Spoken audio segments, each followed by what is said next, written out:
الجزء التاني من انميات عظيمة واشرارها المخيفة. فصلي على النبي، ادعي لاخواتنا في فلسطين، لايك سبسكرايب. في حاجة ناقصة؟ لا، يلا بينا. اول انمي معانا وهو انمي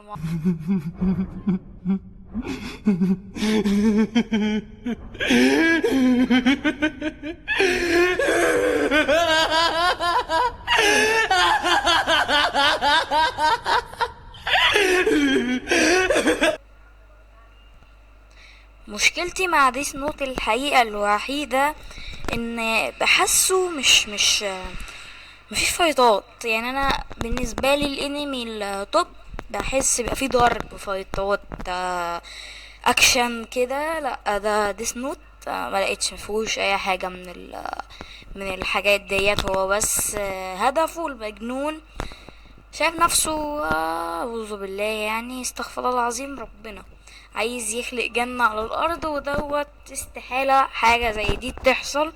ديس نوت تقييمي ليه هو 7.5 من 10، لأن أنا حاسس إن هو ما اداش التوقع اللي كان متوقع ليه قبل ما ينزل وكده. الانمي التاني هو سولو ليفلينج. سولو ليفلينج دوت اندر ريتد جامد جدا. حتى انا مش فاهم مين اللي لسه ما اتفرجش على سولو ليفلينج، ومين اللي لسه ما حصلش على ضجة سولو ليفلينج اللي حصلت. ويعني بصراحة كان انمي كبير جدا، مع انه نزلش منه غير 12 حلقة. بس انا متوقع ان هو هيحط على الانمي التاني اكتر واقوى، هيبقى اقوى من ون بيس على ما اظن، واتاك اون تايتن، وده حاجة يعني هتبقى عظيمة جدا للانمي. ويلا بينا على الانمي التالت، اورينو سيراف. الانمي حكايته باختصار ان هو بيحكي بين حرب بين البشر والمصاصين الدماء والحاجات الجامدة دي.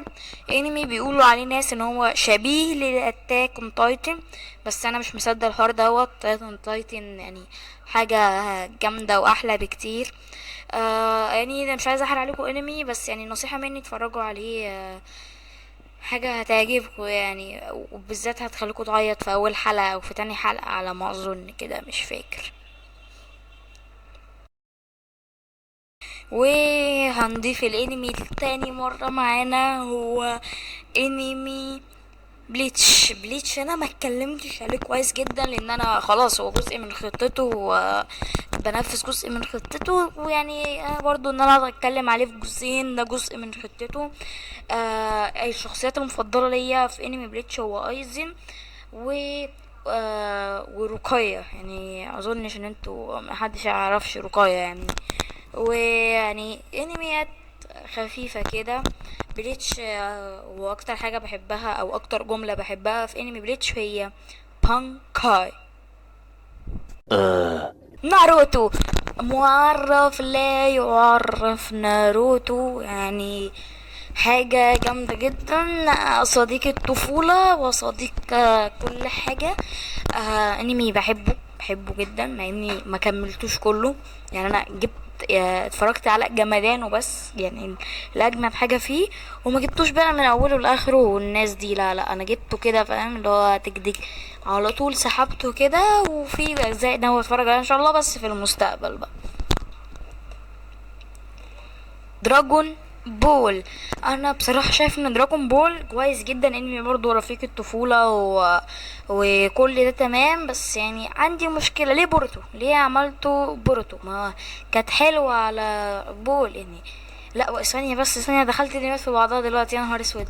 ناروتو ليه عملوا بورتو؟ اما دراجون بول حاسس ان ما كانش ينفع يطولوا فيه، حلبوه بزياده، الانمي كله تمطيط. يعني حاسس ان هو كان ضعيف شوية، مش من اقوى الانميات اللي في الجيل دوت. صراحة انا شايف ان في انميات الجيل الجاي هتبقى احسن بكتير، وهيبقى فيها حاجات افضل يعني.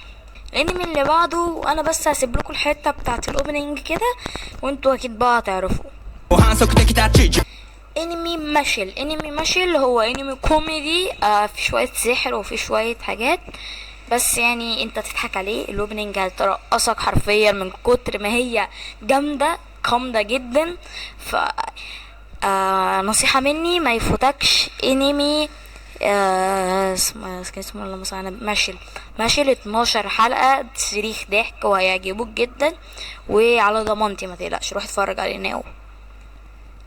الانمي اللي بعده هو هيكون اخر انمي معانا في الصفقة. انا عارف ان ناس كتير ممكن تعارضني في الانمي دوت، وهو هيكون نينجا كان. هو انمي نازل برضو مع سولو ليفلينج وماشل مع الاتنين دول. بس بصراحة انا شايف ان هو انمي مختلف، ليه فكرة مختلفة عن باقي الانميات. اكيد مش اعلى من سولو ليفلينج وماشل، بس برضو انمي كويس. ف يعني بس يعني دول الانميات اللي انا بحبها جدا ومتابعها وممكن اعيدها لو بفكر. فلو عايزين انزل لكم عن اشرار الانمي وافخم شخصياتها، ف لايك سبسكرايب تشترك في القناه، وندعي لاخواتنا في فلسطين، نصلي على النبي، وحد الله. See you.